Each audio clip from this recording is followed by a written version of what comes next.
What is going on, Cowboy Nation? Welcome back to Primetime Studios. Like always, I'm your host, Primetime Phil, and like always, our co-host, GameTime Bryan. What's up, Bryan? How's it going, man? What's up, Primetime Phil? What's going on, man? I miss you, man. I miss hanging out with you and the fam, man. It was wonderful you coming down there. Me and my wife had a great time. You were like the best host.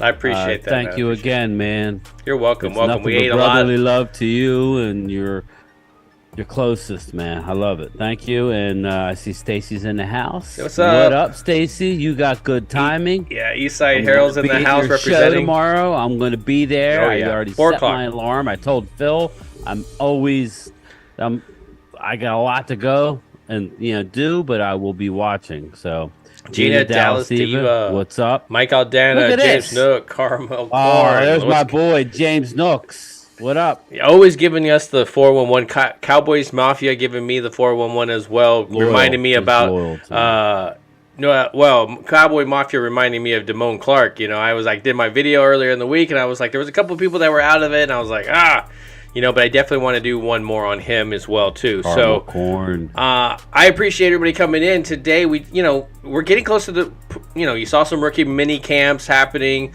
The roster's kind of filling up. Whether they're going to add some stuff, not add some stuff. There's a lot of questions are there. But one thing that we know for certain is a lot of these guys that are linebackers in our core, and even positions that are like the ends, the safeties, these guys are also somewhat considered linebackers. And these are the kind of things that I wanted to talk about. Is our linebacker room complete, or do these other positions not count? So these are things that we're going to talk about within this episode. But, I don't know.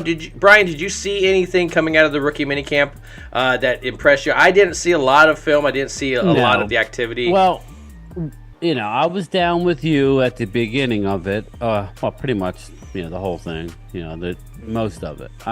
What I gathered, it was basically a walkthrough type of mini camp, which is fine. It was the rookie mini camp, I believe, this week, upcoming Monday.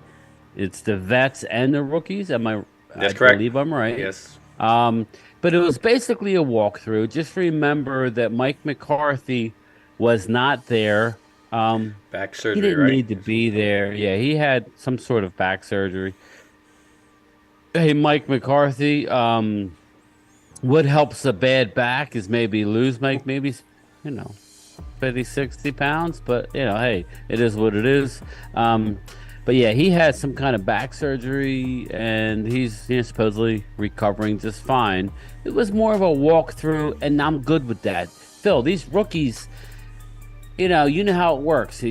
You throw too much at them, our receiver from last year, Jalen Tolbert. I don't know, man. It's fine with me. Ease them in slowly. It's a long season.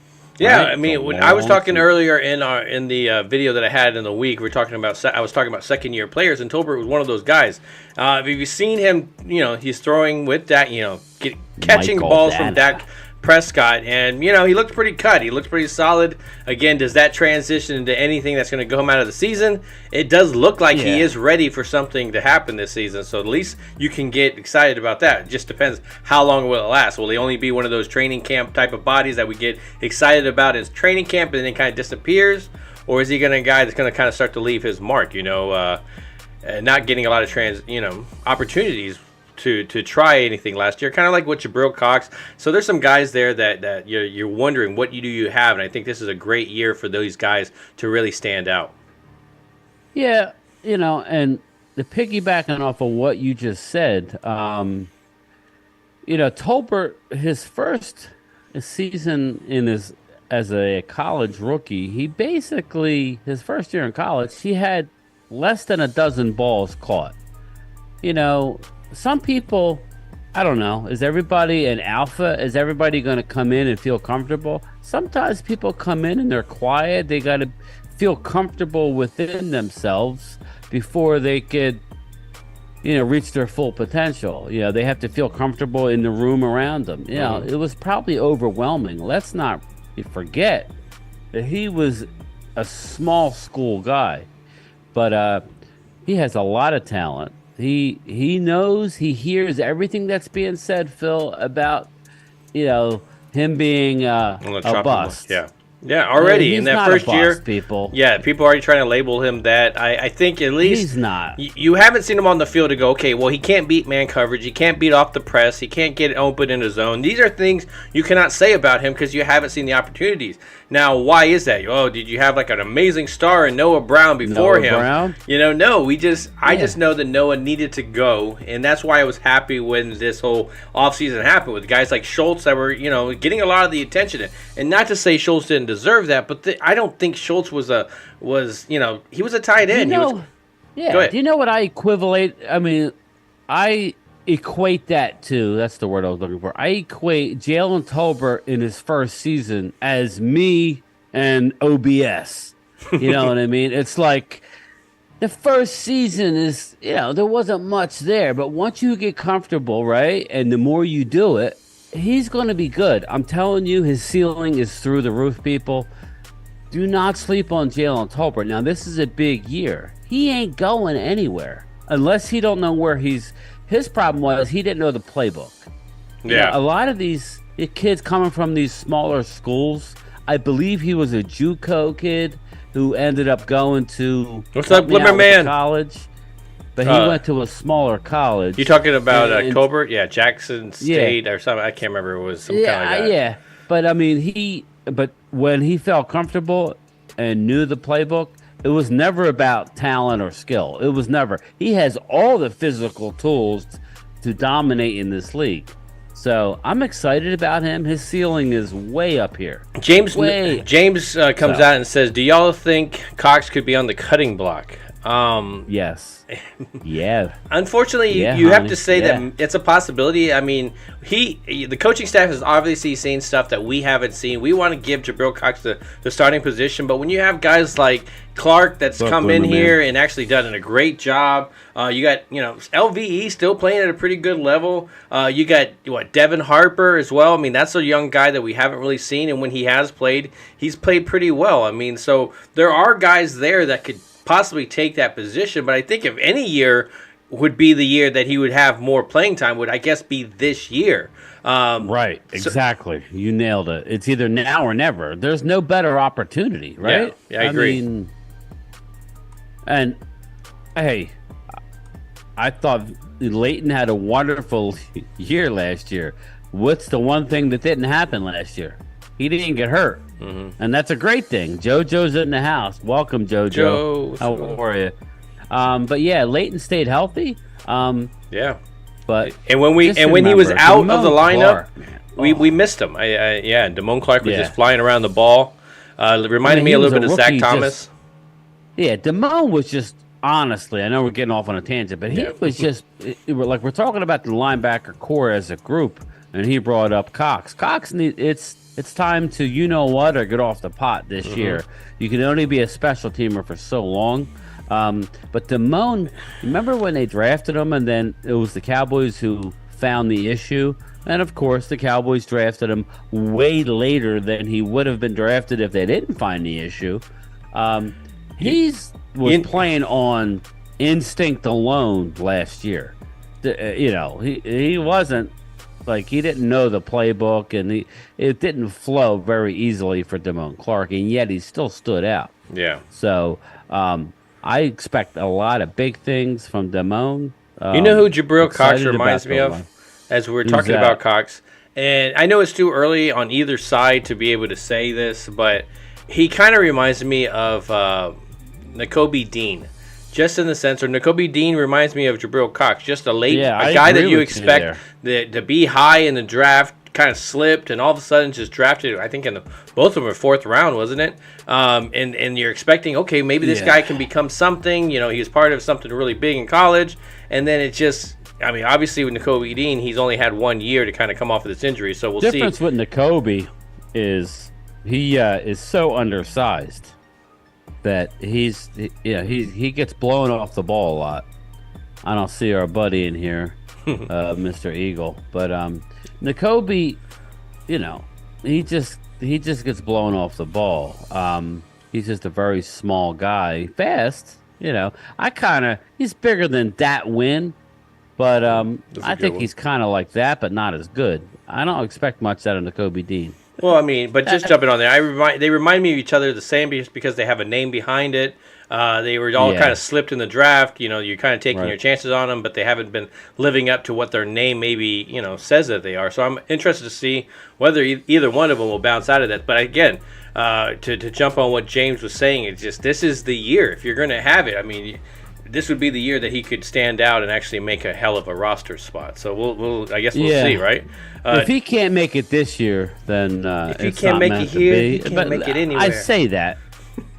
I say that though, Phil. But there's always a home. Look at Jalen Smith. He's actually the Giants actually really like what he's doing there. So different systems, different team, new look.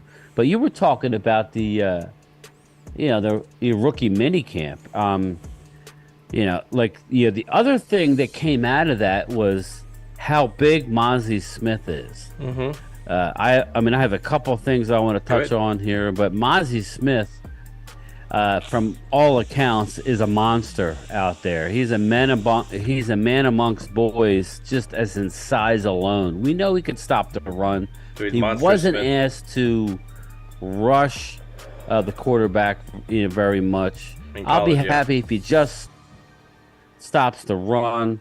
But man, I'm excited about that pick. Yeah, I mean, Really there's am. there's The some guy. more it passes, Cowboy Mafia, what up? Yeah, so the rookies are going to have a chance to make an impact right away. I mean, if you look down the position, I mean that's the truth. So we'll jump into the linebackers here in a moment. But when you really look at it, you look at the defensive line in Mozzie Smith. Yes, he has the chance to really make an impact and help the running game. Where Hankins kind of fell out, you think about those two in the middle. That'll help your running I'm game and loving that. allow your edge rushers to actually get upfield. And man, when they were able to get upfield last year and they dominated, they were like 4 to 5 sacks each game. But with the moment that those edge rushers needed to worry about the running game, you saw no sacks in the game, maybe one if you were lucky. It kind of transformed this whole defense. And so now you adding that piece, even Hankins, when you added that piece for Hankins, he made a big impact. And I'm not going to say that Hankins is the future because that for sure isn't going to happen. But the fact that he comes back, he helps, maybe Mozzie learn some stuff. But those two combo in there and allowing those edge rushers to run, I think that's going to open up a lot in this defense. And so I think it was a great move. Yeah, like I said, you brought up the mini camp, and I wanted to touch on Mozzie. That was from Nick Eatman. He just said how big he was out there, and that's a big statement. Now, the other thing that I saw is how Deuce, my guy Deuce, how small he is. He's a little dude. He really is small, and I just want people to have the right expectations for Deuce Vaughn. I want you guys to. He's going to be a change of pace guy. Okay, that's what he's going to be in Dallas. He's going to be in there, like Austin Eckler, and Austin Eckler really isn't an every down guy. He could be. He's not quite as big as Austin Eckler, obviously. He's not even as big as Darren Sproles was. But he is very dynamic in what they're going to ask him to do. So I'm excited about Deuce, but Mozzie was big. Deuce, you really can see. But you know what? That's not a bad thing. When you're a running back and you're a linebacker trying to find the running back and you're running behind guys like Tyron Smith, Tyler Smith, Zach Martin, who are huge, good luck trying to find this little guy. Yeah. Once he gets through, that could be big. Yeah, it's going to be that's not a a bad huge thing. weapon. And of course, Yeah. the second rounder. I mean, you look at it. I mean, you when you jump that far and you talk about him, he's going to even have Deuce Vaughn. He's going to have a role within this running back scheme. And so, I mean, you got some guys in Robert Jones that are going to be here. Does he make the camp? I would say his contract would dictate that he is. He's going to be that guy that maybe Zeke was supposed to be. And so, yeah, he played for some Super Bowl teams, but he has some fresh legs. I think he has that career, 2 or 3 years into the league. But again, fresh legs because he was always playing the backup role. So, and then when you look at our second round pick, obviously, man, that one's going to be even larger. I think I think between him and Mozzie, those are going to be the two that are going to be which one's going to take that rookie of the year for us. because I think Dak is going to get comfortable with him very soon. What's that? It normally goes on offensive guy. I could see Deuce. I could actually see Deuce, but Luke Schoonmaker, I don't know if you saw. Did you see his interview? I was very impressed with him. No. Very impressed with him. If you guys get a chance, just go on DallasCowboys.com and check out some of his interviews. He was interviewed a couple times. I will. He's a beast. Oh, he's big. I mean, you saw the pictures. You see the pictures they took today of all the rookies? No, I didn't. Yeah, and he is huge. Like, he looks big, and he doesn't have the pads. Like, there's some of them that have pads on. Like, he doesn't have his pads on, and he's taller than everything. He's a big dude. Think about it. Anything that Michigan did, they did behind him, and they did not ask him to go out into the pattern very much. But when it was third down, or they were in the red zone, they went to him and he was almost very successful. Exclusively. So that's a good thing. James Nook says, Loyal Cowboy says he is training with Jason Witten. Schoonmaker. Shout out to Jason Witten. Yeah, his man, that's awesome. Here, wasn't the greatest. It's one of those deals where you don't listen. I give. He was you holding on, man. Come back, he was holding on. He was holding on. He wanted to win that Super Bowl. He wanted to win that Super Bowl, and just some. I mean, that's the problem that you've had. You had a good stretch of people where, we haven't had those the playoff wins and the Super Bowl victories. But I look back and not really that I miss more of the careers that we weren't able to provide them with a Super Bowl. When you look at a guy like DeMarcus Ware, for example, and he had to go somewhere else to win his Super Bowl, it's kind of a little heartbreaking because when they get into the Hall of Fame, it's like, who are they going to rep, Who are they going to rep? Yeah, and that's why I think of Dak Prescott. I want him to win a Super Bowl in a Dallas Cowboy uniform. That's my, it's like, it would be heartbreaking to see, we've already wasted Zeke. That's just Dez my Bryant. opinion. Dez Bryant, he kind of helped himself out the door, though, like we talked about. But, Zeke was explosive, and, Dallas couldn't get it right. They couldn't get whether they had the offensive line and no defense, or the defense and no offensive line. It's just that Dallas has been struggling and putting it all together. They're having some good seasons, and I like the 12 wins, but I want to see Dak win it all, man. I already told Phil my plan. I'm going to keep it low, but when Dallas wins the Super Bowl this year, like we got something in place. It's going to be nice. I just want to shut people up, basically. Let's just leave it at that, man. Dak needs a Super Bowl. So let's switch transitions and get into this next one. We're going to talk about, of course, the linebacking core. This is what we all came. The linebacker stacker. This room. When I look at the linebacking core for Dallas in general, I don't really see us getting back in track and getting linebackers until Bill Parcells was able to get his hands on us and bring some linebackers in. Barbie Carpenter. No. And then he didn't really like the shorter linebackers, but then all of a sudden they balled out and they played played amazing and earned his respect. Dexter Coakley being one of those guys that win. But when as you've seen the transition of these linebackers and how they've Anthony Spencer that we wasted quite a bit of time on. So I loved Anthony, man. He had some good years. And so there was a lot of guys. So now we get into this time where I look at these linebacker core and I have to add some pieces in there of guys that even, for example, that when you really look at them, are they a linebacker? Like a Von Miller. Do you see him as a linebacker or is he an edge rusher? Because all you do is kind of pull him out. I don't really see him doing a lot of coverage. He's mostly rushing. So, I mean, when you talk about him being a linebacker, he's more of an edge rusher. That's kind of where I see a guy like, for example, Sam Williams. Sam Williams is that edge rusher guy, but he's going to take the place of DeMarcus Lawrence when he's not in there. Dante Fowler rotating. You got a lot of guys that are going to be, technically taking that spot in this defense. So there's a couple of them that I put into that category, and Sam Williams is definitely one of them. Would you put anybody else in this roster that is a defensive edge into that linebacker position, minus Micah? Because Micah can play every position in the defense. I would say Overshown, our new guy. I'm very excited. That's your guy. I know you didn't say that's your guy. I'm gonna say that's your guy because you nailed the pick. Um, I'm excited about him, dude. I did not know he was 6'4". I was digging a little deeper into the numbers. He does not look that big. He's not very heavy, but he's so explosive. I think Overshown can be He's a all bullet. over the place. He's a bullet. Just aim him in the right direction. I'm gonna let him. There's gonna be some times, like especially in his rookie year, where you're gonna see him in that backfield instantly, and you're gonna be like, "Oh, here we go!" And then he's gonna miss the tackle because he still needs to learn to wrap it up. He still, he needs to be able to get that awareness, and I think, but there's a lot to get excited about with him. Yeah, but you brought up the guy. You brought up the guy of the hour, the year. I really expect Sam Williams to blow up this year. I really think he's going to blow up. So I'm so excited about Sam Williams.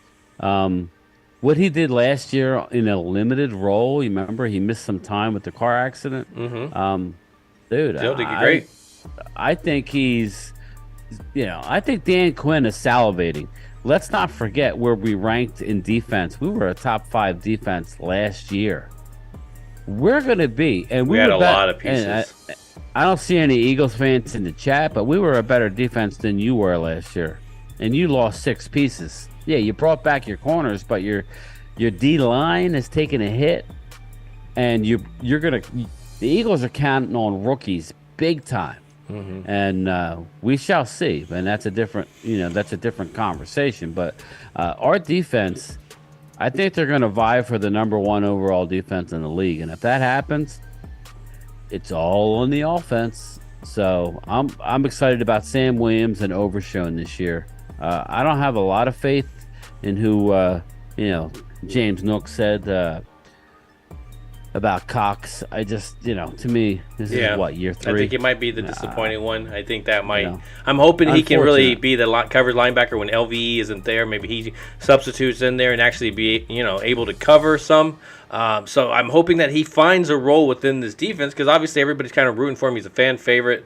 But when you're talking about, about these type of guys, you're talking about Overshown. To me, when we drafted Overshown, the first 2 guys that I compared him to, it was Javon Curse and, of course, Donovan Wilson. These guys are playing safety that Dan Quinn loves to bring back into the linebacking situation, kind of like what we had in a guy like Darren Woodson in our Super Bowl years. There's been guys that have done this. Roy Williams was a guy that you could bring down into the box and able to help stop the run. And so, you're not relying totally on guys like Mozzie Smith to have to make an impact or this defense is cooked. No, that's not how it is. This guy is actually adding to the piece of the big puzzle that is this defense. And when you look at the secondary being able to cover, for example, Gilmore and Trayvon Diggs, and then you got Bland, and then you got, Curse or Hooker out back there, that's a lot of great coverage guys. And when you give your guys on the defensive line extra time to get to that quarterback, you're going to have those coverage sacks and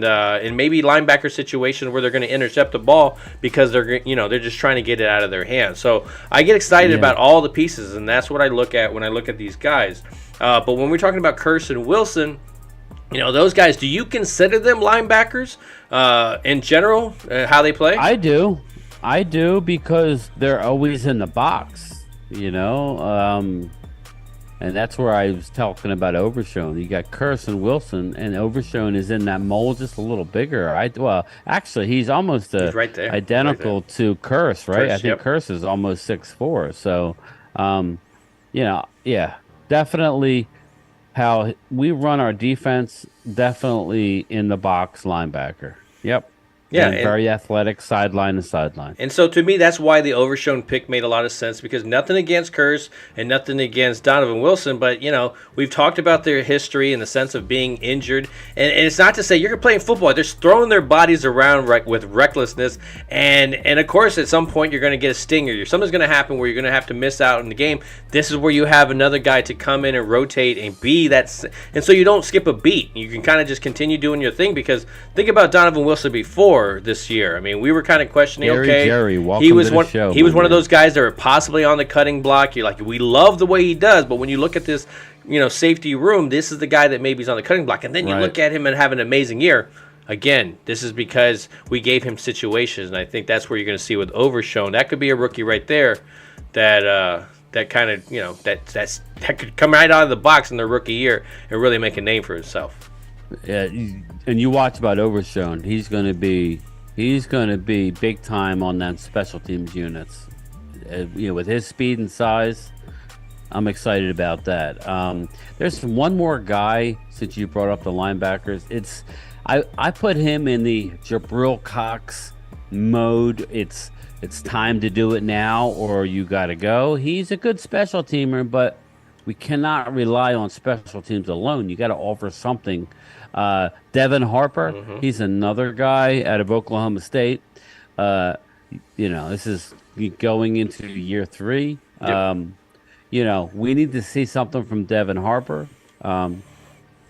I think he reminds me a lot of Luke Gifford, where he's on the roster, he's making it every year because you don't have anybody beating him out, and so I'm not saying Devin Harper when he was playing looked good. There isn't hardly any times where he's out of position, so but he's not making crazy plays, and then all of a sudden he does make a play, and so he's there. He's holding it down. He's on the smaller side.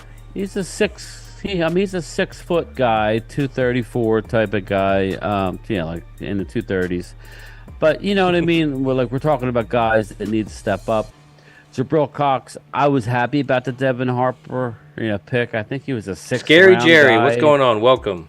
Yeah, man. I'm glad to see new names. You stumbled on a good one here, man. We try and bring it. We try to include everybody. So thanks, man, for stopping by. I appreciate it. Clear man saying, "What about the kicker?" So you want to bring the kicker in to my man as a linebacker? Talking about the damn kicker. Yeah, he's just like, man. What about the kicker, man? Kicker got to get some love too. Well, man, we don't have a kicker. I want Robbie Gould. I'm already on record. Why are we waiting? Why are we waiting? We got what? Let me look. We got 10.5 mil right now. We get another almost 11. Was Ariza in a couple more weeks? Was Ariza picked up? Damn kicker. Was that a Matt Ariza, the guy that was like last year that got released because he was supposedly in trouble with that whole, case and everything? No, I think he's going to jail. So, no. He's gotten off. Like he has an alibi and everything, and so it's all this whole thing. Like people, yeah. So we'll see. Out on Matt Ariza. We don't need that smoke. So give me Robbie Gould. Bring back Brett Maher. Just make sure he goes to the shrink, man. He did set the team, scoring record last year until he got to the playoffs, and he was seeing ghosts. Man, he's Vanderjack, man. He was amazing, and now he's like, woo. I don't want Maher. I think Maher's done, but what is that other one? Halajuluhu, or I don't remember his name is. Oh, Israelahu or Lajralahu. So, yeah. Hyralahu. Right. Hyralahu. There it is.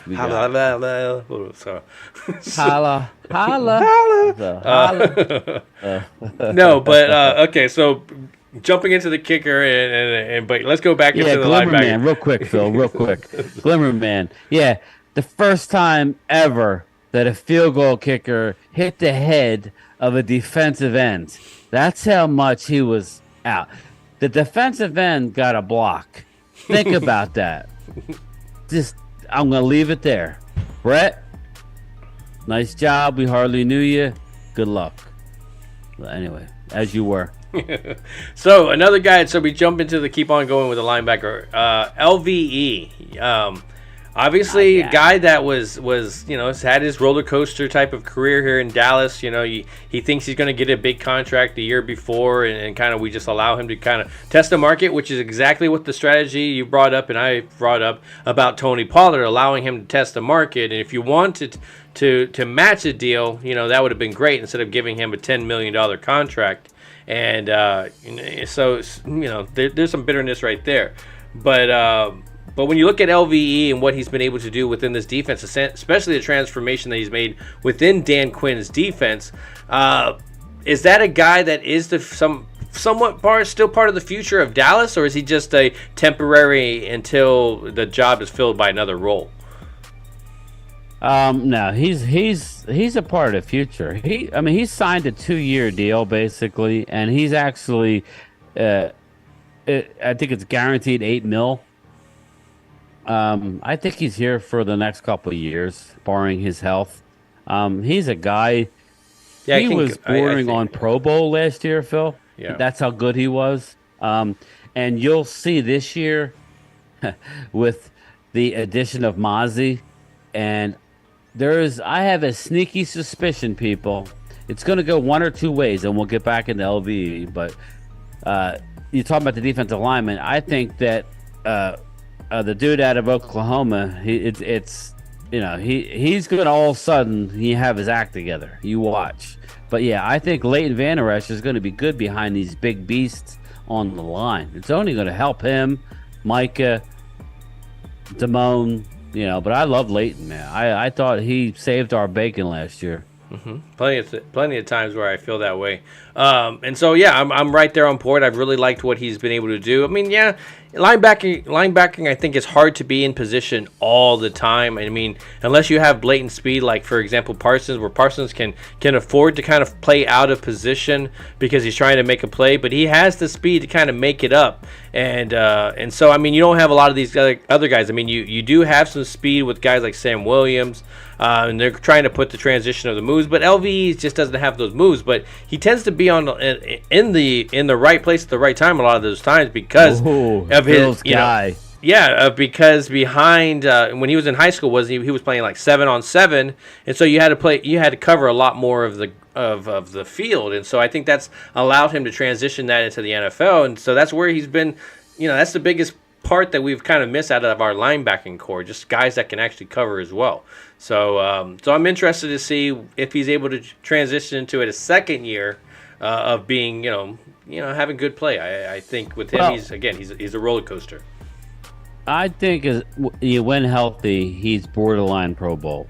So, and behind Hankins, the numbers on Hankins was astonishing, and it's no secret that that our guy Micah wanted Mozzie Smith. He wants our linebackers to be able to flow to the ball without having an offensive tackle in their face, making plays at or behind the line of scrimmage. That's why it's so big that we got Mozzie. I keep going back to that, but it's going to help Leighton so much. You watch. If Leighton stays healthy, he's going to make the Pro Bowl this year. He never gets off the field. He never comes off the field because he's good against the run and he's got speed for the pass. And he's tall. So I'm going to call it now. I think Leighton makes the Pro Bowl because of our D line. And I think Gallimore, I'm hearing that Gallimore may not make the squad. I can see that. To me, he's kind of the weak man out. Yeah. Yeah, but I could see him saying, nah. Because you saw glimpses of how good he can be. He can be good. Yeah, I agree. He can be good. Godfather and hopefully these guys that are there, and the possibility that he could be on the cut will hopefully light a fire under him. And that if anything, you can at least get some trade value out of there. But I would definitely say that has the candidate for being on that chopping block. So I definitely agree. I agree, but I hope that he goes the other way. Mm-hmm. And he beasts out in the preseason, and either we could trade him for something, or he's a part of the rotation, even making our defense that much better. Either way, that would be great. Mark Combs is in the house. What's up, buddy? It seems like forever since I've talked to you. I know you've been busy. I've been busy.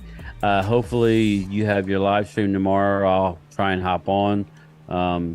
But Glimmerman touches on something. I know we're talking linebackers, but this is your guy, man. I want you to talk about him.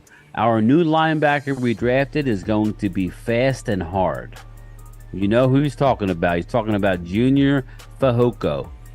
Go, Phil. Let us hear about Fehoko. Is that that's the thing. Is like where you look at him and a guy that could put on some weight and become a defensive tackle. He's the right end. Is he a linebacker? To me, he's more of an edge rushing guy. I think he's an end / linebacker. I think he's going to be kind of all over the place. Maybe he was talking about Overshown. I think he was talking about Overshown. I think that's what he's talking about. Because that's a bullet. That guy is a weapon. He's running at 100 miles an hour. I just wanted to get even if he's going to mess it up. But when you talk about Fehoko, like he he's a nasty player. I mean, he's one of those guys, he reminds me a lot like Eric Williams, where he doesn't stop even after the whistle. There's a little extra there. When you look at his background in the sense, of course, who his family ties, but I mean, who was his mentor? Who was the guy that he looked up to? I mean, Palomalu was his the guy that he really wanted to be like. And so, I mean, if you can get any kind of energy that Palomalu had, I love that. But I think what you see with him is what you see in this defense. He does not stop. His motor does not stop. And that's what you see in a lot of these guys in this defense, is that they just keep going. And I mean, that's why you'll see a lot of them swarming to the ball, and you see a lot of turnovers because these guys swarm. Yeah, I think Dan Quinn decided to stay in Dallas.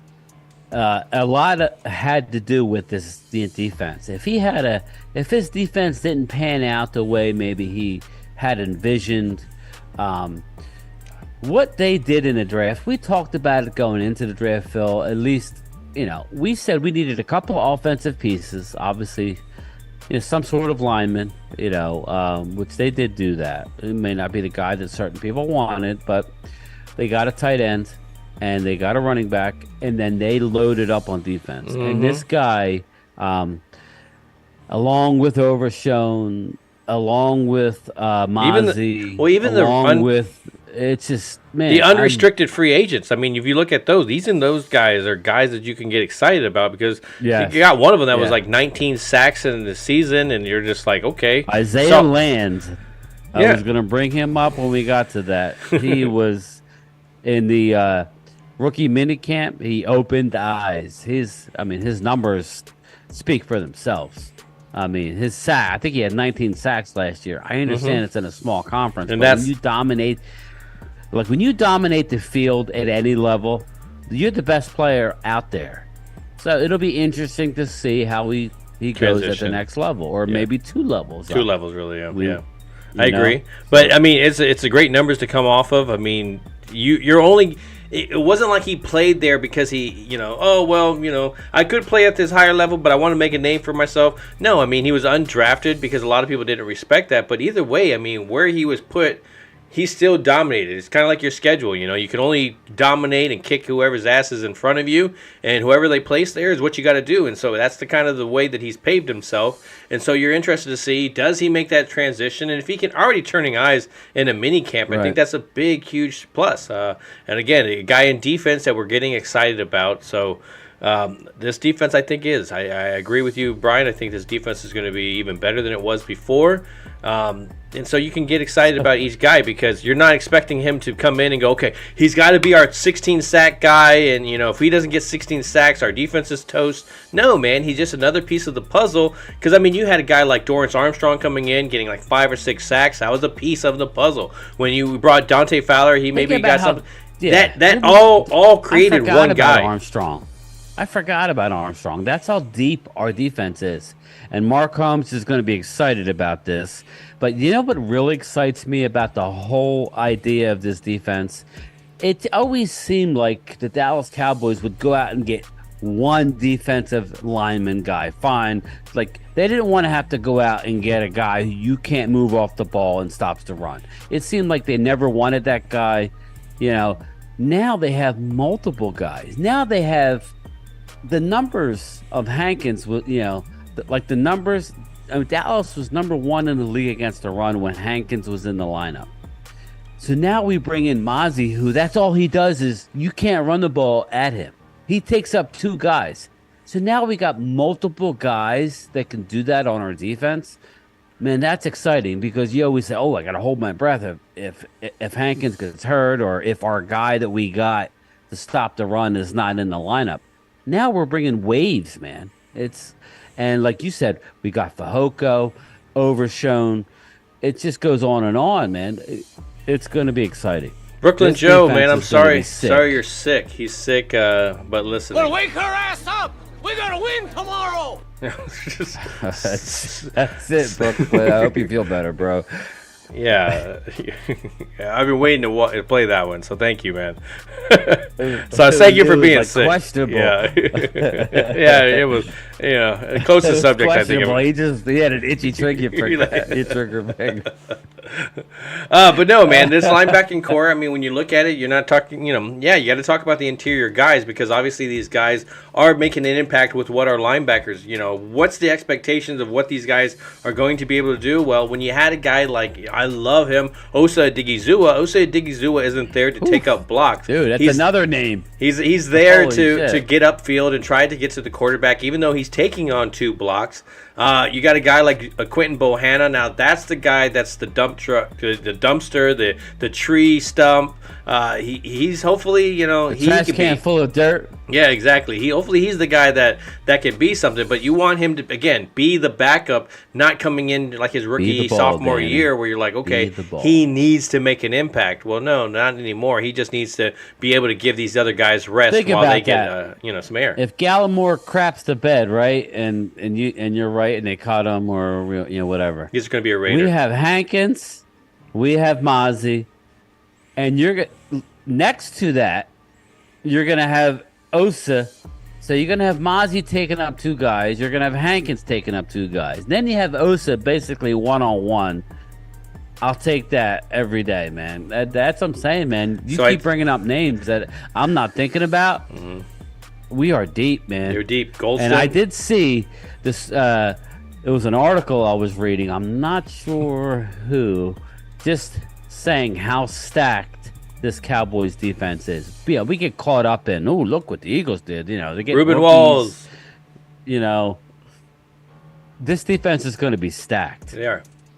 Yeah, and so I think you're in that same category as you were last year when we're talking about defensive line. Something's got to give. Something's got to give. Somebody's not going to make this roster. Who's it going to be? Is it a guy like Gallimore? Is it a guy like Goldston?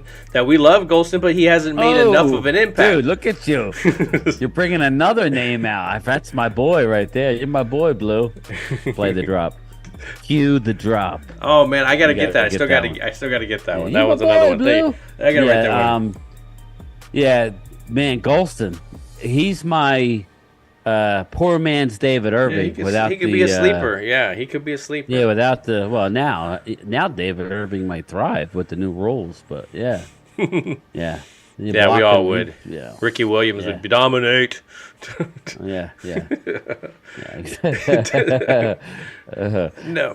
no. When you look at it, it's just a lot of guys in this defensive front, and you're not talking about some of the. I mean, and you got to, of course, throw in the safeties because these guys are making linebacker type of plays and the chasing down running backs in the backfield, sacking quarterbacks when there's a screen gonna happen. I seen a lot from these guys last year to get more excited about the extra pieces that have been placed in there, but that you're getting rid of some of it. It's kind of like I have to compare it to the wide receiver room. I mean, you look at last year, Noah Brown, God, nothing against him. He's been very serviceable for years, but we all know that he couldn't be that guy. He couldn't be the number 2. He wasn't a guy going in there every single week that you're like, okay, we got a game plan to get Noah the ball. Right, no, man. Right. It's just like now you have guys, you're getting rid of Noah Brown because he's the weakest part. I mean, if you look at guys, there's 2 guys in this receiving core that have to prove themselves this year. Simi Fehoko and Jalen Tolbert. To me, both of them have it right now. That I think both of them could. Simi. That's the thing. His size and speed. You would think it would equate to having a good NFL career, and it's like, man, he needs the opportunity. That's my main thing. Nothing against Noah Brown, people. Noah Brown saved our bacon at least one game last year.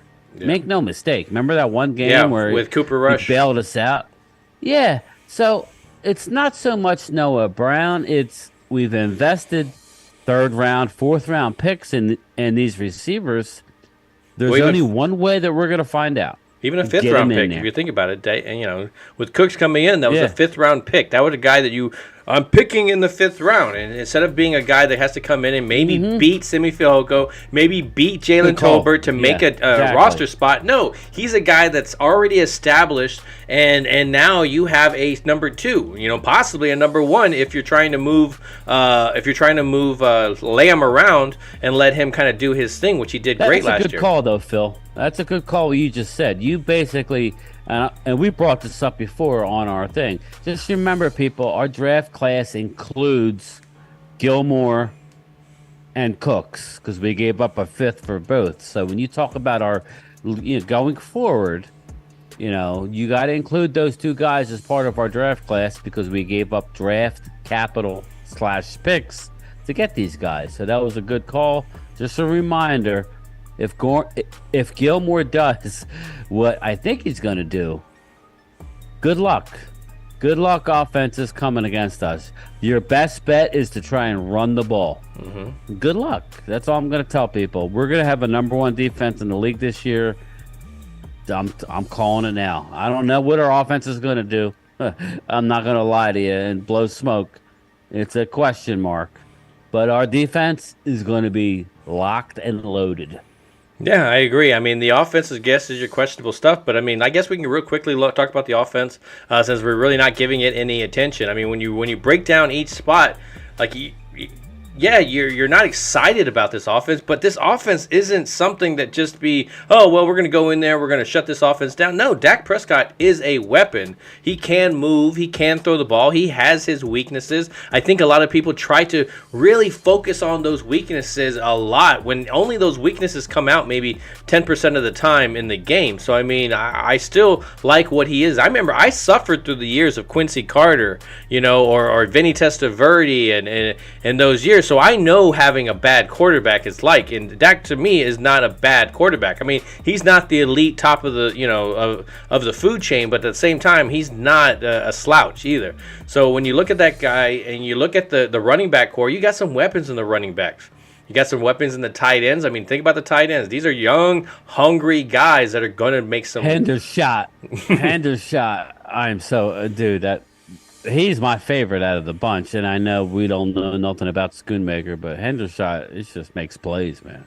So, and then when you look, I think to me the weakest part is going to be your offensive line, but it's definitely not the 5 starting offensive linemen. You need a backup plan for when Tyron Smith gets injured, and you have a lot of other guys that have potential. I think, Biotish, you look at his backup in the sense of Lindstrom. He's a good one from Boston College. I really like him and the potential that he may have for the future. Even when your guard position, I mean, look at what they went out and they got from the in the free agency. Chumba, what was his name?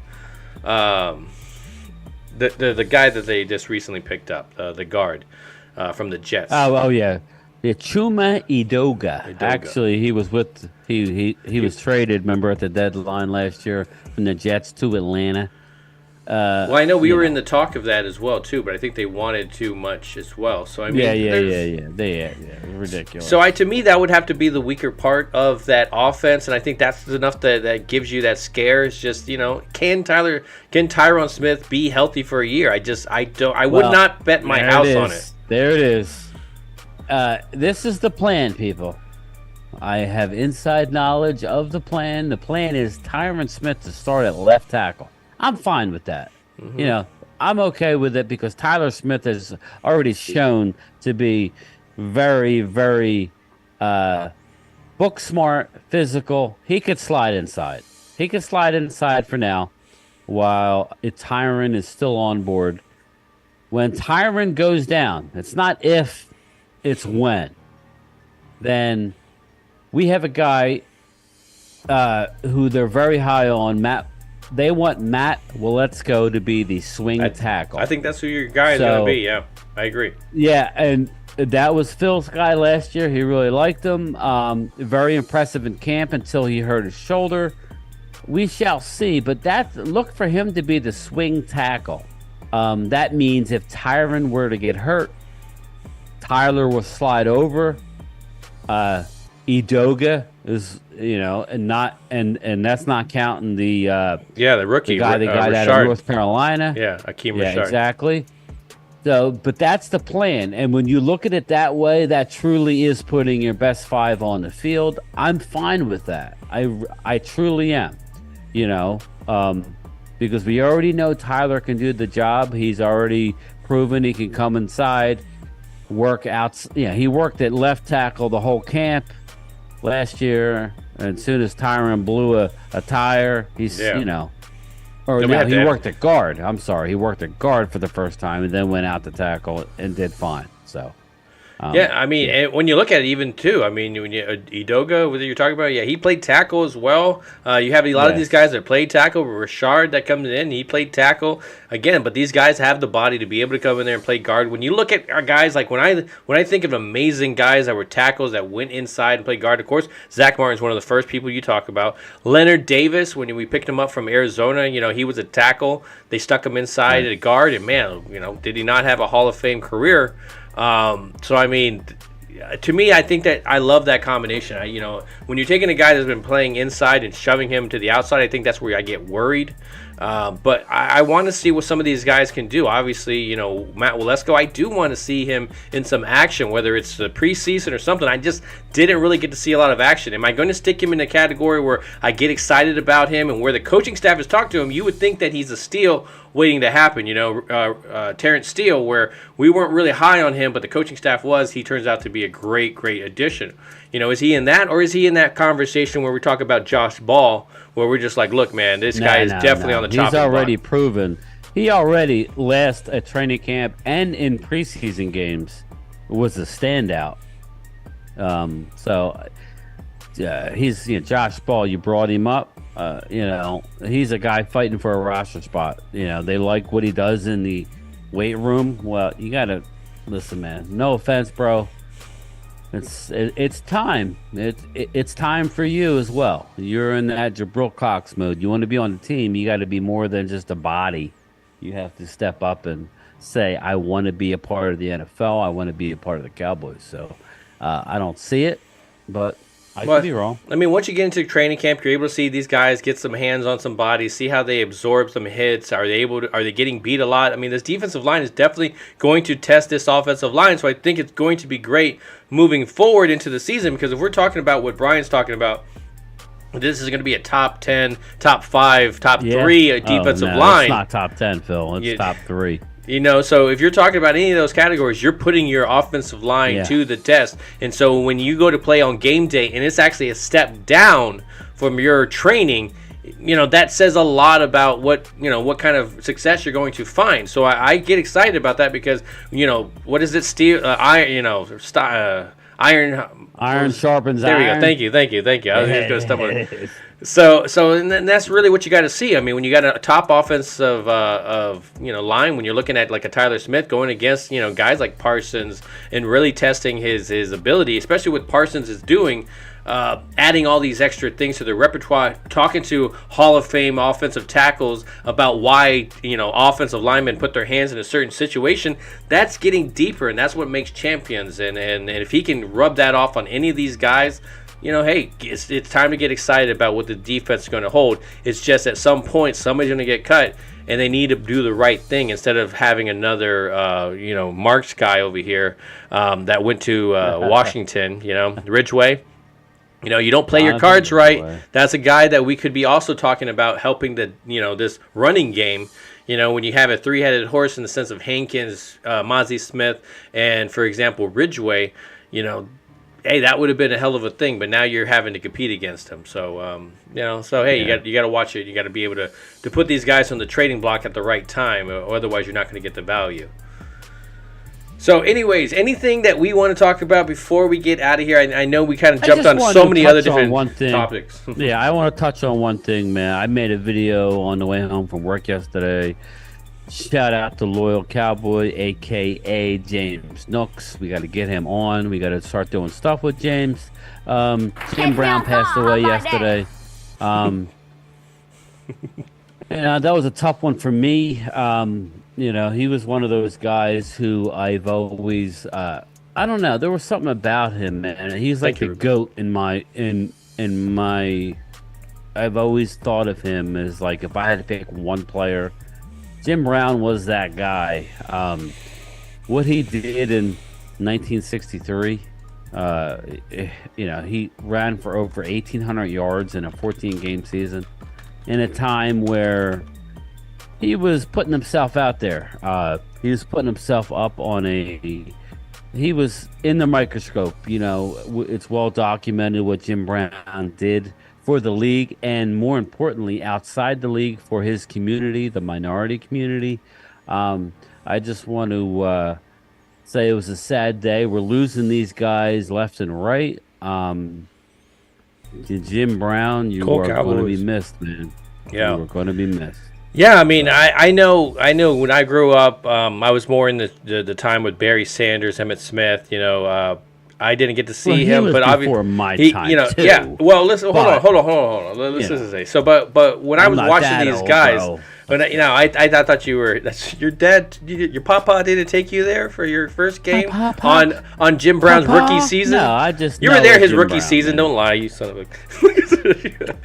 No, I gotta say, I mean, down. you saw him, he just had a presence to him. I mean, you could, if you ever watch the movie Any Given Sunday and you watch him on the defense and the way that he carried himself, that said a lot about him. I mean, he was a running back and he was playing a defensive coordinator that you just understood that, yeah, he brought that type of power and I think, when you ever look at any of his plays, I mean, he was a gazelle.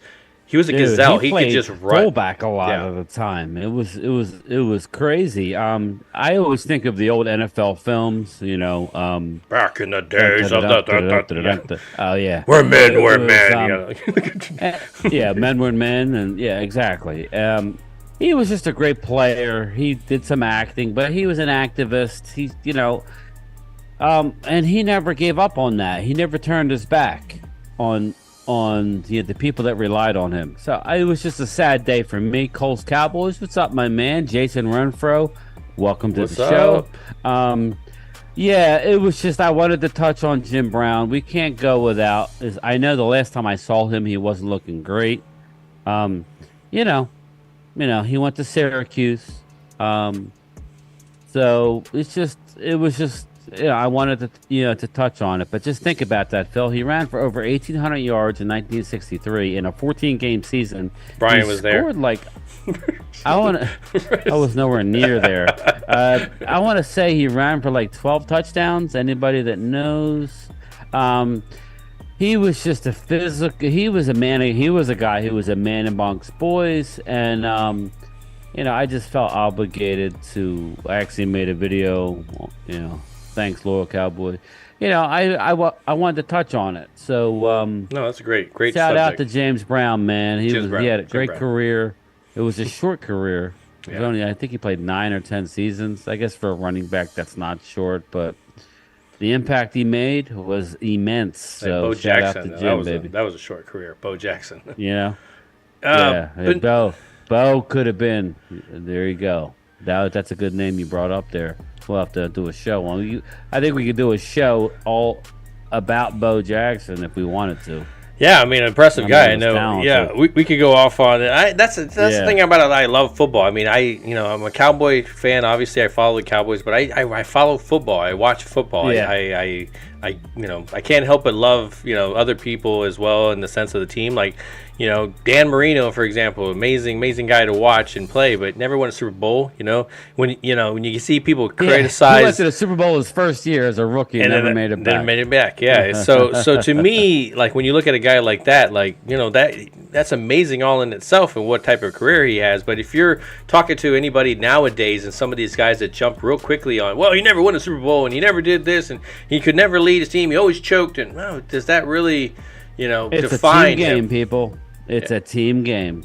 There's been many a Cowboy. We've talked about it. Many a Cowboy who should have gotten a ring, but the team around him, whether it was defense, offense, they just didn't put it together. And I blame management. That's ultimately what it is. Romo, I think, was good enough to win a Super Bowl, but he never had any team. Yeah, he had no defense. Yeah. So it is what it is, man.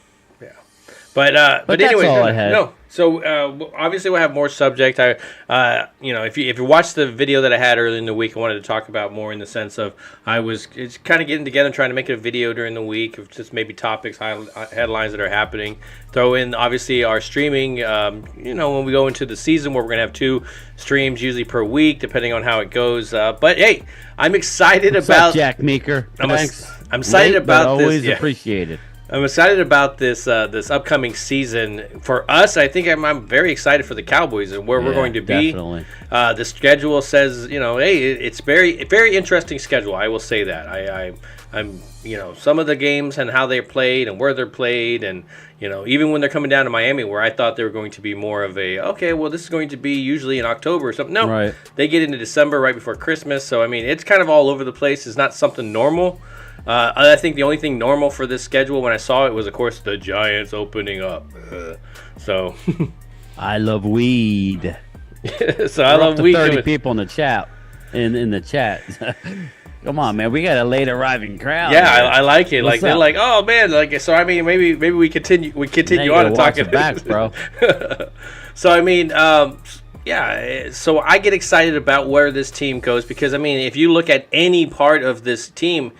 Even the offensive, the little offense that we do have, you got the different offensive coordinator. How's it going to look? Is it going to be worse? Is it going to be better? Is it going to? I think the situational football. I think that's where I'm excited to see this team is when situations happen. They're not going to run out there and roll 4 curl routes that are short of the first down. They're not going to run an option route where the wide receiver and the quarterback have to be on the same exact page.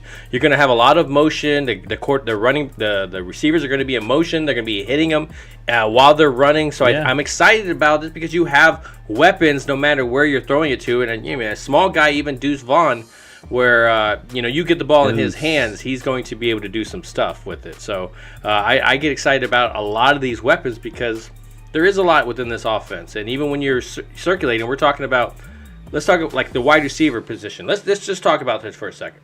Your number one wide receiver, Brian. Who's your number one? Come on, man. CeeDee Lamb. And CeeDee Lamb this past year, obviously, I'm sorry we're going to get it off the topic of linebackers, but I think this is really where it should go with. CeeDee Lamb, of course, your number one. Who's your number two? Now, this is the debate. I think you can get on all game. I think you could rotate within games. But who's your number two? I think you got to go James. I think you got to go Cooks. Cooks, right? I think you got to go Cooks. Because he can take the lid off the defense. He can go downfield, and that's going to stretch those those safeties to have to cover deep. And I think that's where you're going to have some plays over the middle of the field. And so that's where guys like Ferguson and Schoonmaker, those guys are going to make some big plays in this offense because of these guys that can open it up. And then if you have, for example, them going out there, who's your number 3? Who's your slot receiver? It's got to be Gallup. So Gallup being in there, and always if you take the number 2, Cook's going down the field, that means you have Gallup coming up to the side, hitting sideline passes. The Reaper, what up? And about Gallup and his toe drag swag. I think that's the perfect combination for him. So I mean, you're getting them very comfortable, and everybody's complimenting each other very well. I think that's what you see. And now you got questionable guys going in from the number 4 and 5, but they're not questionable in the sense of, can they catch the ball? Can they make a play? It's more like questionable. We haven't seen them play anything, and they haven't had an opportunity. Of course, Simi Fehoko and of course Jalen Tolbert. You got some other wide receivers in this, and that could do something. The rookie Brooks. Let's go, baby. And that one right there, I wouldn't put too much faith into it as well. I know. I'm just throwing it out there, man. His tape is good. That I know. The ceiling is high. Practice squad. So I mean, I think the Reaper's right here. Ferguson technically my number 3 ball catcher, and if Schoonmaker isn't that guy that in the play, I would put Ferguson as your number 1, and then Schoonmaker to kind of become number 1 later on in the year, because I love Ferguson. You know it, but I can see Schoonmaker being a way bigger impact than Ferguson. Still, again, I wouldn't want to re-pick that pick, but I think it's going to be good, man. I think we're going to have. That's what I'm saying. Oh, yes, Reaper. Pollard. You forget about Pollard, right? Pollard can catch out of the backfield. That's what I was going to get to, the Reaper. The Pollard 4. That's why if they can pick up this new offense, I hope they don't just throw everything out, which I don't think they would. They're going to run the ball. Aren't you guys excited about what's going to happen this year? I mean, it's exciting. Their defense is going to be locked down. Mm-hmm. So if their offense can do what the potential is there to do, Come on, man. This team can go top far. 5 offense. They had a top 5 offense last year. And trust me, offense, it top wasn't 5 defense. It wasn't because of Kellen Moore. Kellen Moore, again, we all know Kellen Moore could do great when he comes up to calling the plays in the sense of, hey, you're ahead and you're just running the plays. But as soon as situational football comes out, it does not translate onto the field, and you're throwing screens when you should be throwing down the field. It's bad. I mean, they would throw on first down, and when they wouldn't complete it, what would they do on second down most of the time? Run the ball. So it became very predictable. So I mean, you can't fault him for that, because obviously who did he learn from? He learned from Jason Garrett, and Jason Garrett's offense was very bland, and so I can't say I'm very surprised there. Now Jalen Monroe. Yeah, that's Jack. Remember that's Jalen Monroe Cropper. That's that guy I liked. He's real fast. He's only 5'11", but I think that our boy Turpentine might be in trouble. It's pretty bad. It's all about Turpin. I think it's pretty bad that he can go from a Pro Bowl to possibly not being on the team. Maybe look for a trade. I don't know, but Deuce Vaughn does do return too. That's what I'm saying. We got a lot of options, but Cole's Cowboys brings up a good point. He said, "I'm happy. All the focus is on Philly and the Niners." If anybody saw my video I put out yesterday, I'm doing a 4-part series with the NFC East regarding each of their. It's called a 4-part Get More Enemies. Yeah, it's each team their schedule and what I think. I predicted 11-6 for Philly, and I got news for you. After looking at it, I did predict 11-6. I think the ceiling for the Eagles could be 12. Anybody saying 13 or 14 based off of that schedule is out to lunch, man. But I mean, after looking at it, I gave them an 11-6 record, and I gave them beating the Niners. I gave them going to Seattle and winning. I had them, I gave them wins that I gave them beating the Vikings. Yeah. So it could go the other way.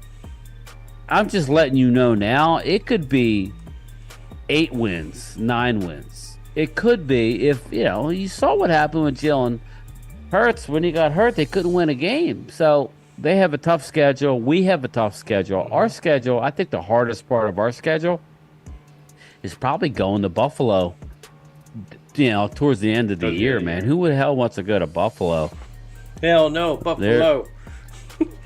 Ultra Cowboy is in the house. If the 49ers get good QB play. Yeah, he says if they get good QB play, they will be tough. Ultra, I agree. We'll see how healthy their quarterback is coming off of UCL, surgery in his elbow. So we'll see. This NFC East in general is getting better. And I gave them KC too, Jack. Yes, you're right. Think about that. I gave them a win against KC in Seattle. Because they're going to be fired up about that Super Bowl loss. That's why. There's a lot of opportunity to go down. But I was being Oh yeah, I did see that Cowboy Mafia Diggs versus Diggs. Did you see that in the backyard? Yeah, his brother and him going at it. I was like, man, see, that's what I'm saying. Like we were saying before, steel sharpens steel, right? Iron sharpens iron. But it's true. I mean, when you're practicing against an all-pro, Mark you can't house. help but get what better. Up, Mark, what's going on? Yeah, so I mean, this team is very young. I mean, our biggest oldest person was Jason Peters last year, and even our oldest guy was making an impact. When we really needed him. So there was a lot of situational football players that were here. And that's where I see within this defense, but I see a lot of young guys, that don't have to be that guy all the time, but they just need to be able to splash when they're given the opportunity. So I love all these type of role players. You haven't seen this type of stacked type of team. This is what we're talking about. When people get injured, can the next guy come in? Look at this. Look at the defense and how it's stacked. Another guy can come in and also make a play and do their job. So, yes, I get excited about this defense.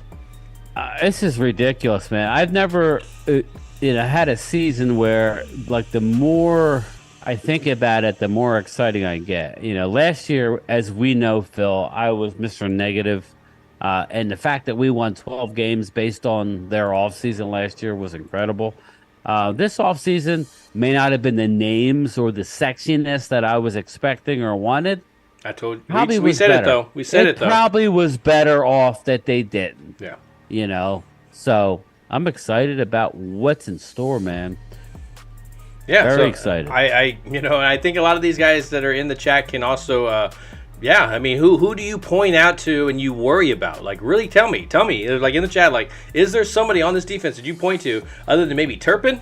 I mean, in Turpin, I think it's just more, there was more pressure on him to do something because of that preseason game. If he hadn't had that preseason game, I think he could have had probably a great year with no, like, and he'd jump up like Jerome Bennis, like, it was so close. And, I'll always think about that 49ers game where if he would have, if he would have jumped out and to the right, he would have had a touchdown, and that would have been a whole different type of game. So, I mean, you need those guys to come out and not, I mean, to me, when I look back at Turpin last year, I feel like he made more negative impacts than he did positively. I mean, he did put us in a situation where we got upfield quicker, but there was those times where, I mean, there was a whole game where he fumbled, twice in the red zone, and so, I mean, it's, that can be a big thing. And so when you get a weapon like Deuce Vaughn being out there and you saw him in college, yes, Brian's right. This has the opportunity to take his job. And, when you look at the wide receiver core and how packed that room looks like, if you don't make it as a punt returner or a kick returner, where do you make it as, Jalen Moreno Cropper, he's a guy every time I would do a mock, man, he would always be on the board. He's really fast. He's 5'11", but he's a guy who does return kicks. So it'll be interesting preseason. But Ultra Cowboy, he says in the chat, I believe Hopkins gets traded to the Chiefs before the season I could see starts. that. See, I could see that. The Chiefs are the type of team that would make a trade like that, and somehow it would work out. And you're like, and when you look at it, you're like, really, right? KD, exactly. really? But that would be smart for them. Yeah. Both teams. I think both teams. Send them over to the AFC where you don't have to really worry about them too much. Vado's in the house. I just need to hear Vado say it one time, but just type it, Vado. You know what I want. No, but so I mean, yeah. Who Brian? If you were gonna pick somebody, I mean, there's one position, and I think Glimmerman was bringing it up earlier, and I think that's obviously the position that you get worried about, and that is the kicking position because you don't have really anybody there. You have somebody on the roster, but the guy that on the roster right now is probably not. Yeah, they do until it's time to win the game. And you're like, yeah, until our guy's hitting into the you're like, defensive end, and then hit him in the helmet, And then you had guys that, you felt more comfortable with him kicking a 60-yard field goal than you did, like, a 30-yard field goal. You're like, man, you put it on that 60-yard line, I feel good. But if James has got it. Yep. But if I have to actually worry about putting him on the 30, I was a little bit worrisome. But this year, of course, we're doing a great job, and then all of a sudden in the game right before the playoffs, oh, man. The Money Maher went bankrupt. I agree, Reaper. I agree, man. I've been saying it. Sign Robbie Gold. Get it over with. What's wrong with it? I would be that okay. Are you that cheap? You don't want to pay the veteran minimum, which is probably a little over $1 million? See, I think what's happening right now is that the Cowboys are kind of stuck into what they like to. They're known for. They're very known for finding talent within each position and bringing them up and making them homegrown and they drafted them in the draft or they picked them as undrafted free agent. And I know what you're not going to do that in the kicking. They're sniffing themselves too much though. You're close. You're very close to winning it all. Okay, we're very close. You saw the playoff game last year. We were right there. We lost our. That playoff game, once power went down, we were cooked. Mm-hmm. A guy like Robbie Gold, why are you messing around? The fact that now he's not the only one. There's a few kickers out there. I don't know all the names. I did see him a few weeks ago. And listen, as far as we know, they could already have a call out to him saying, "Hey, Robbie, we're very interested." And maybe Robbie's not Go take in a rush to, vacation. Yeah. You know how it works. But why are we messing around? You're gonna have a top 1, 2, 3 defense. It's a lock. We're gonna have a top defense. We had a top 5 offense. We had the top scoring offense when Dak was in the lineup. We're going to a new offense. We're not going to have Zeke, but that doesn't mean it's a bad thing. We brought in people. Why are we messing around? Let's go for it, Phil. Go out and get a guy who's not going to, kick a ball into the defensive end's helmet. You know what I mean? You know what I mean? Let's just go make the move. Why are we waiting? Oh, yeah, Ultra exactly. says, Ultra Cowboy, I'll read it because I know Phil can't see it. I don't know why either. That's his homework, Ultra. He's still trying to figure it out. Even I was at another chat, and I saw that Ultra because people were talking, and I couldn't see his chat. I'm like, I look at my blocks, I look at everything. Will nothing. sign with somebody once training camp starts, per Ultra Cowboy. Mason Crosby and Ryan Suckup are available as well. I'm not into Mason Crosby. Ryan Suckup, I would be okay with. Mason Crosby, I think, is cooked. I like Suckup, so I'm fine with that. Let's get somebody. Yeah, get somebody. Get some bodies. Get some competition. I think that's the biggest Shout thing. out to the 33 people in the chat. We're going strong, man. Yeah, Thanks, we've guys. gotten farther Appreciate along from the linebacking core that we were talking about, what this episode is really about. But we started talking. That's how episode is. My problem. I normally stray. I go like, ooh, something shiny. Just go off. Yeah, I'm like, ooh, something shiny. Ooh, quarterbacks. Oh, that's the conversation now. It's the red line. So it's true, man. It's just like I put a category. It's like really, it's kind of a guideline. And we will sway back and forth. It is what it is. We'll come back and we'll talk about it. Like linebackers tackle quarterbacks. So let's talk about the quarterbacks. Like like they transition Reaper somewhere. says, sign all 3 for a kickoff. Just do it. Do it. Yeah, do it like the old quarterbacks where all of a sudden you would play one series with a quarterback and then you play the next series. Like I want to see that. Let's see that in preseason with kickers. Kicker on one, kicker on the next one. They're holding each other's kicks to see if they're messing with each other. Mark Hutchins says he don't think Deuce will fit in the NFL well. I already said, Mark, I think he's going to be a change of pace type of guy. So I hope people aren't bringing too much expectation, but what he's got going for him is his work ethic, and just look at the tape, man. He gets lost, and his feet never come off the ground. His balance is incredible for a running back. Mm-hmm. I agree. think he's going to be just fine, Mark. I agree. I think he's going to be okay for what they need. Really do. So when I look at certain, when you talk about any of those small guys in the NFL, let's talk about a guy like Steve Smith, for example. Ultimate small guy, but played big. You weren't going to just tackle him. You weren't going to just swat the ball away. He was going to go up and get the ball. It reminds me a little bit like that because you got some guys that run around in the NFL that are smaller that you just worry about just taking that one hit where you're just like, okay, this guy's, I don't think he's built to take hits. At some point, taking hits in linebackers and defensive ends, obviously it's going to take its toll on you. But when you look at a guy like this, like he is able to bounce off these blocks. He's able to take on a linebacker and continue. It takes usually 2 or 3 guys to bring this guy down. And you look at, how little he is. Yeah, I think, Bryan says it, I pointed out as well, is that he's going to be able to use his size to his advantage in the sense that he'll be able to get behind guys, he'll get lost back there, but of course his size definitely is a negative as well too. Getting in the backfield, maybe not picking up a block, maybe not catching a ball that Dak throws because he has to throw it off his back foot, and now because he's a smaller target he doesn't make the catch. But the fact that if Tony Pollard goes down, you have another running back that has similar style, and you don't stop. You don't. Okay, now that Tony's your main guy, what does that mean? He goes out. 60% of the plays has to go with him. That's kind of what you had with Zeke. You couldn't run the exact same plays, and so I think you found that out. Flank him out. Yes, they're going to be fine. Eric Metcalf, that's not a bad comp. Dave Meggett, I like that a little better. Jack, nice call.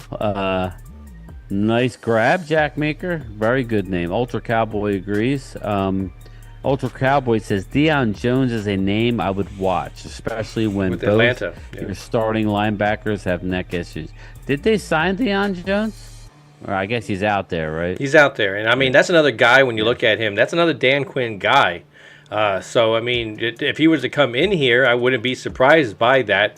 There's been some bigger names. I think the bigger names are what's really that Dan Quinn kind of stays away from. I mean, you look at my ex-teammate Bobby Wagner. Yeah, you know he may have talked to him on the phone, but it wasn't definitely to come here. So I mean, it depends, I guess, how much of an impact was he? You know, by the end, can Dan Quinn milk a little bit more, a couple of years out of him. I think that's what you're seeing with Dante Fowler. So I would not be against that as well. Yeah.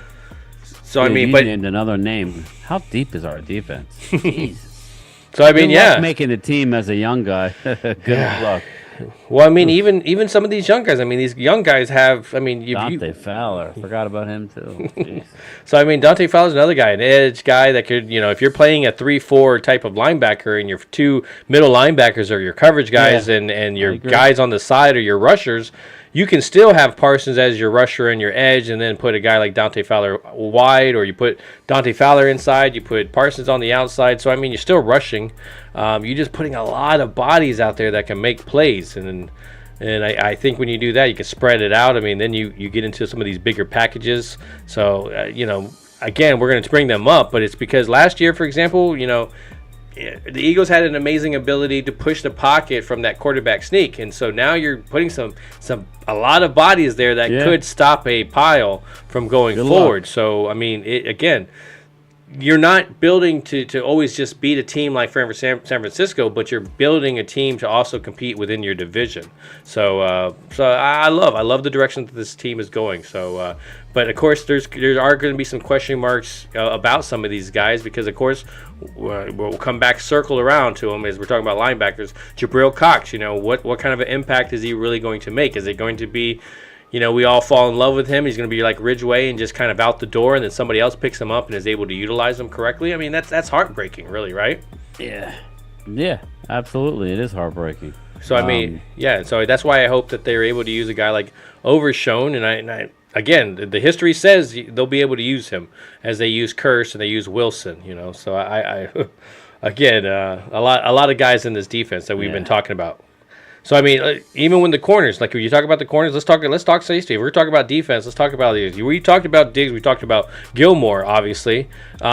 Those is 1 and 2. That's a 1-2 punch, and DMV made it a video about it. Made some enemies along the way as well. But he pointed out that last year when the Colts played the Eagles, they had a tough time trying to throw to AJ Brown because Gilmore was on him and shutting him down, and it was causing Hurts a lot of trouble because his guy wasn't there. So, I mean, you bring a guy like him. I'm not saying he's going to come in, he's going to shut him down, but now you have somebody that can play against him, and it will help this defense. So when you look at Bland being that slot guy, we saw him last year. Amazing in the slot. When you look past the first three, who are your 4 and who are your 5? Is there a 6th guy that you keep in this roster for the defensive backs? Yeah, well, you figure you got the Gilmore, you got Diggs, you got Bland, you got Scott. Scott was got. I'll be interested to see if my man out of Michigan makes the team this year, just because of his cap number. Jordan Lewis. And then you have Nashawn Wright, you have Bossman Fat. I mean, that's right. I forgot about Bossman. I forgot about that guy. It'll be very interesting to see how that shakes out. The one thing about Bossman is he may surprise people. He's one of our best special teamers. So if he can get his act together on the defense, he may be back. But I think Jordan Lewis. I'd like to keep him at this point since we've manipulated our cap the way we have. But you know how cap boy is. He may see an opportunity to save close to $5 million by cutting him if he thinks it's a close call as far as talent wise. So we'll see. They're deep on the defensive back. They're deep everywhere on defense. I know people are going to get tired of hearing about it. I don't see Twiz in the chat, so. Hopefully, Twiz, you watch it back. Check out my video I did yesterday on the Eagles. But our defense is stacked, people. It's stacked. It's deep. Good luck on goal line when you have, you have both of our defensive tackles in there next to each other. Well, I mean, let's really think about that. Where your goal line, we're going to talk about who you got. Mozzie Smith's going to be there. You got Hankins. You're going to definitely have Osa. Good luck with that. You're going to have Osa Digizua. So now you got two guys that are in there that can actually help with the running part of it, and then you got a guy that can rush up the field. You're putting, of course, Parsons in there. You're putting D-Law. I think D-Law, this is one of the guys, again, that, he hasn't been the greatest all the time, but he is a leader in this locker room, and he has sometimes made some plays right at the right time. And I there's also been times where he's made play early and disappeared for the whole game. So, Oh, Jack Meeker brought up a name. I'm sure you see it. Oh, Marquise Bell. Again, deep, very deep. I get worried about Bell, and it's not because of him. I worry because, again, like we were talking about, this roster is really deep. So I'm worried about some casualties being there. That I would worry about guys who make more money than him. You know how Catboy works. Mm-hmm. I had said this early on, and I don't want to do this, but early on in this offseason, I said, Malik Hooker might be a surprise casualty. Depending on Bell's, I wouldn't do it.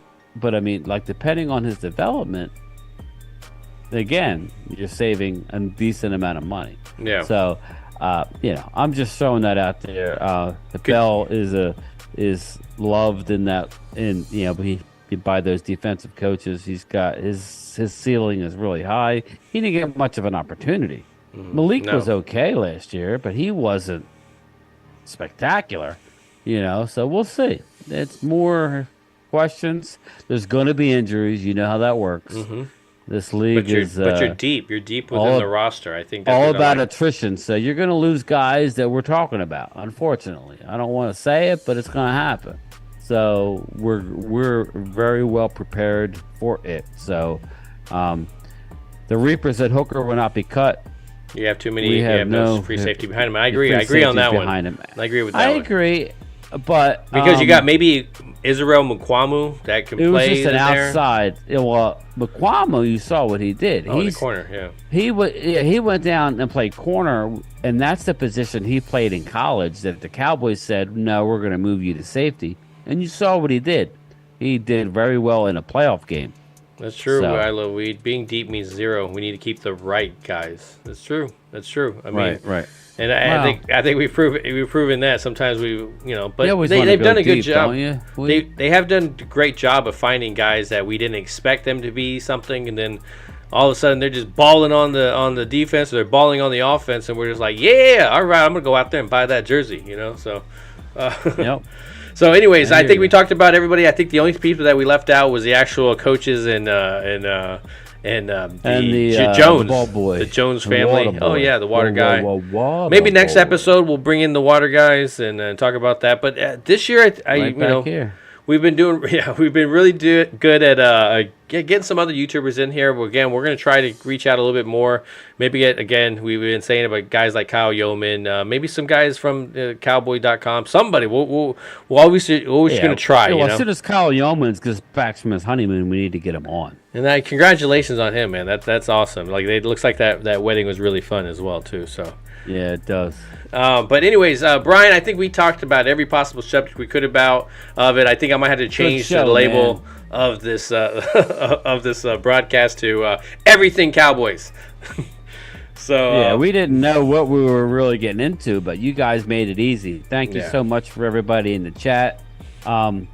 Please like.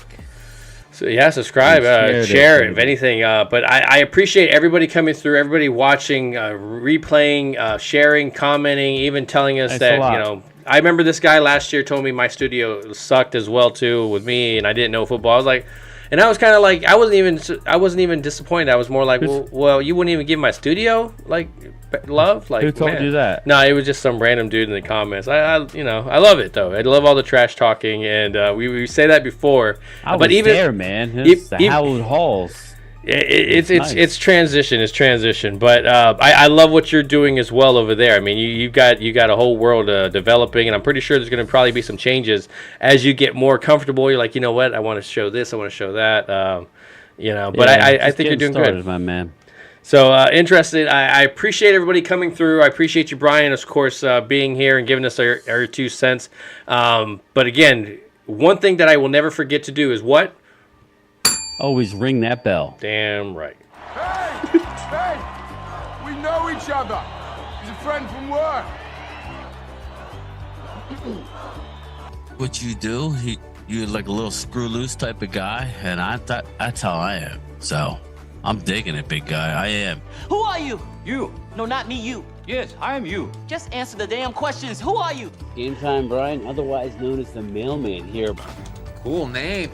Superpowers? broadcasting from the illustrious Jobu Studio. Come on, are you gonna tell me who that is? Primetime Phil, and of course my co-host, GameTime Bryan. Oh, Jesus Christ, this place is going to explode. $100,000, I don't even need to hear it.